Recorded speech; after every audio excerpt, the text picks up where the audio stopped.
So this is Ruby. She's our great horned owl. Beautiful example of a great horned. Nice big gal.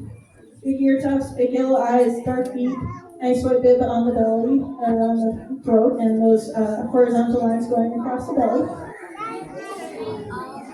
Now I know I went through a lot of information. Does anyone have any questions for me? There's that poop. Thank you. I heard how much does she weigh? That is a fantastic question, and I usually like to turn it back on you guys. Does anyone have any guesses how much she might weigh? 12 pounds, 3, 7, 20, 36, 41. I am hearing everything from 3 to 41. So, I am flattered. Anyone who thinks I can hold her up on my wrist like this, anyone that thinks she's 10 pounds or more, I'm flattered you think I can hold her up like that if she were that heavy. She is actually closer to 5 pounds right now. A little underneath. And that's a little hefty for a great horned owl. Most of the ones you find out in the wild are not going to be that heavy. It is mostly feathers and fluff though, so if I took my finger, stuck it into her feathers, I'd get about halfway before I would actually touch her skin. I would get bit for that, but I would get about that far before I would actually touch her. What's their grip strength? I heard 2 questions there. What's their grip strength and when is mating season? For grip strength, we don't know. I do not have a good answer for you. I know eagles will say they do X amount PSI. We don't know with owls.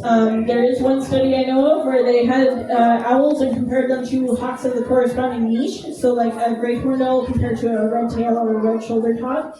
But the way they tested it was by pushing on the chest of the birds.